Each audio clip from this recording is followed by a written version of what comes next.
어떤 어려운 질문도 대답할 수 있는 현인이 있었습니다. 어느 날 한 소년이 이 현인을 골려주기로 마음을 먹고 계획을 세웠습니다. 소년은 참새 한 마리를 잡아 손에 움켜쥔 채 현인을 찾아가 물었습니다. 내 손에 있는 참새가 살았을까요? 아니면 죽었을까요? 그러자 현인은 소년의 의도를 알고는 빙그레 웃으면서 이렇게 말했습니다. 그건 내 손에 달려있지. 우리 인생도 우리 손에 달려 있습니다. 우리의 삶은 생각의 수준을 넘어설 수 없습니다. 생각의 색깔이 우리 인생의 색깔을 결정합니다. 오늘의 내 모습은 과거 내 생각의 결과입니다. 오늘 내가 하는 생각은 미래의 나의 모습을 결정하게 될 것입니다. 생각을 선택하는 것은 곧 인생을 선택하는 것입니다. 생각이 곧 그 사람입니다. 그러므로 그 사람의 생각이 어떠한지 알면 그 사람이 어떠한 사람인지도 금방 알 수 있습니다. 생각 없이 사는 것만큼 위험한 일이 없습니다. 왜냐하면 생각의 부족으로 인해 온갖 어려운 일들이 다가오기 때문입니다. 조금만 더 생각했어도 좋은 결과를 얻을 수 있는데 생각하지 않아서 실수하거나 손해를 보게 됩니다. 생각하는 일은 범사에 중요하지만 신앙생활에서 특히 중요합니다. 하나님은 에덴 동산의 아담에게 말씀하셨습니다. 선악을 알게 하는 나무의 열매는 먹지 말라. 내가 먹는 날에는 반드시 죽으리라. 그런데 사탄은 여자를 유혹할 때 이렇게 물었습니다. 하나님이 참으로 너희에게 동산 모든 나무의 열매를 먹지 말라 하시더냐? 하나님은 선악을 알게 하는 나무라고 하셨는데 사탄은 의도적으로 모든 나무라고 비틀고 있습니다. 사탄의 말에는 분명한 왜곡이 있었고 유혹의 덫이 숨겨져 있었습니다.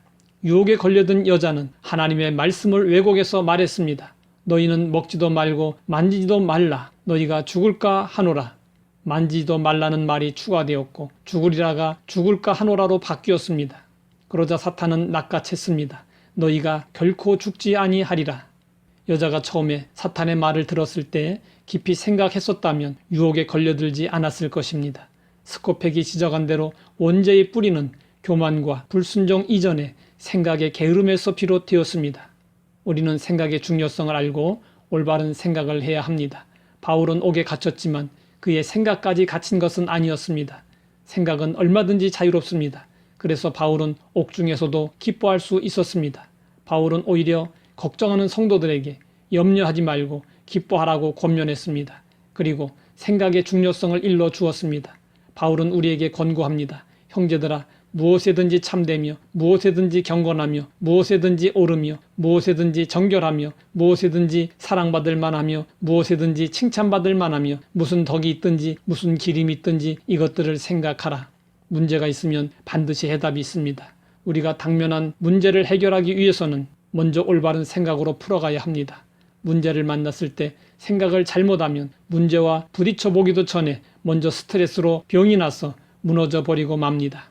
그러나 태산과 같은 문제를 만났을지라도 올바른 생각을 하면 마음의 평강을 유지하며 정신적, 영적 건강을 지키면서 문제를 극복해 나갈 수 있습니다.